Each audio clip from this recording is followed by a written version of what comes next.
Thiruvananthapuram corporation ഞങ്ങൾ പിടിച്ചെടുത്താൽ മേയറുടെ വസ്ത്രമണിഞ്ഞ് എയർപോർട്ടിൽ ചെന്ന് പ്രധാനമന്ത്രി സ്വീകരിച്ചുകൊണ്ട് വരുമെന്നാണ് തെരഞ്ഞെടുപ്പ് സമയത്ത് പ്രഖ്യാപിച്ച ഒരു ഏറ്റവും പ്രധാനപ്പെട്ട പ്രഖ്യാപനം. ഞാനൊക്കെ 5 വർഷക്കാലം മേയറായിരുന്നു. ഈ ഐക്യ കേരള രൂപീകരണത്തിന് ശേഷം തിരുവനന്തപുരത്ത് വന്ന് ഇറങ്ങിയ ഒരു പ്രധാനമന്ത്രിയെ സ്വീകരിക്കുന്നതിന് വേണ്ടി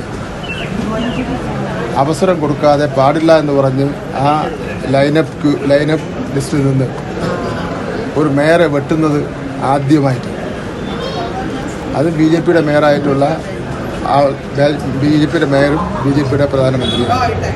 എന്തുകൊണ്ടാണ് ബി ജെ പിയുടെ മേയർ രാജേഷിനെ അങ്ങനെ വെട്ടിയെന്നുള്ള അറിയില്ല. പ്രോട്ടോകോൾ മാനുവലിൽ പ്രധാനമന്ത്രി, പ്രസിഡന്റ്, അതുപോലെ ഗവർണർ ആദ്യം വരുമ്പോഴും തിരിച്ചു പോകും, അല്ലെ എപ്പോഴും ഇല്ല.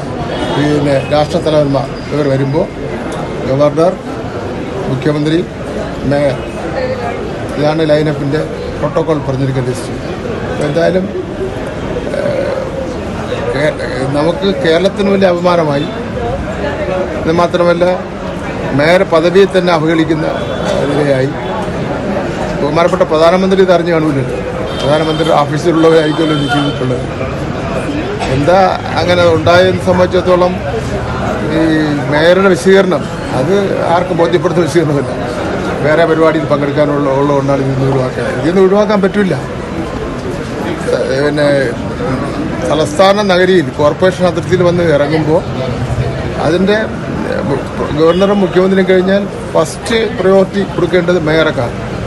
ഞാനെല്ലാം 5 വർഷക്കാലം കൊണ്ട് ഒരുപാട് പ്രധാനമന്ത്രിയും അതുപോലെ ഒരുപാട് സ്വീകരണത്തിന് എയർപോർട്ടിൽ പോയിട്ടുള്ള ആളായതുകൊണ്ട് ഞാൻ പറയുന്നത്. എന്തായാലും അത് പിന്നെ ബി ജെ പി എന്താണ് അതിൽ സംഭവിച്ചെന്നുള്ള കാര്യം ബി ജെ പിയുടെ സംസ്ഥാന പ്രസിഡന്റ് വ്യക്തമാക്കുമെന്നാണ് എനിക്ക് തോന്നുന്നത്.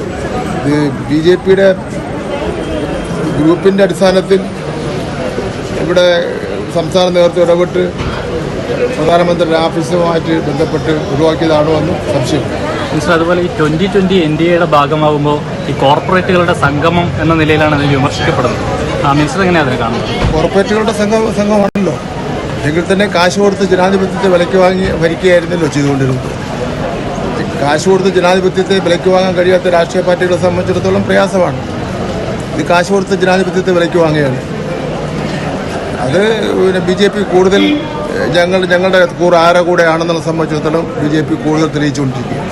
മാത്രമല്ല മിനിസ്റ്ററെ, കഴിഞ്ഞ പ്രാവശ്യം ഈ ബി ജെ പി അധികാരത്തിലേറുന്നതിന് മുന്നേ പറഞ്ഞിരുന്നത് എന്തായാലും പ്രധാനമന്ത്രി വരുന്ന 45 ദിവസത്തോളം പ്രധാനമന്ത്രി വരും, വന്നു കഴിഞ്ഞ് കഴിഞ്ഞാൽ തിരുവനന്തപുരം കോർപ്പറേഷന്റെ വികസന രേഖ പ്രഖ്യാപിക്കുമെന്നായിരുന്നു പറഞ്ഞിട്ടുണ്ടായിരുന്നത്. പക്ഷെ കഴിഞ്ഞ ദിവസം മേയർ പറഞ്ഞത് അങ്ങനെ ഒരു വികസന രേഖ പ്രഖ്യാപനം ഉണ്ടാവില്ല എന്നുള്ളത്. അത് ജനങ്ങളോട് ചെയ്യുന്നൊരു വഞ്ചനയല്ലേ? പ്രകടന പത്രികയിൽ പറയുകയും പരസ്യമായി പ്രഖ്യാപിക്കുകയും എല്ലാ യോഗങ്ങളിലും 101 വാർഡുകളിലും പറഞ്ഞതെന്ന് വെച്ചാൽ 45 ദിവസത്തിനകം പിന്നെ ഞങ്ങളുടെ ഇന്ത്യൻ പ്രധാനമന്ത്രി തിരുവനന്തപുരം നഗരത്തിൽ വരും, ലോകത്തെ നമ്പർ 1 നഗരമാക്കി മാറ്റുന്നതിന് വേണ്ടിയുള്ള വികസന കാര്യങ്ങൾ ഞങ്ങൾ പ്രഖ്യാപിക്കും.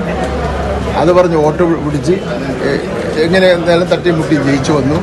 ഇപ്പോൾ ജനങ്ങളെ കബളിപ്പിച്ചിരിക്കുകയാണ്. ഇതാണ് ബി ജെ പി എന്നുള്ള കാര്യം ജനങ്ങൾ തിരിച്ചറിയും.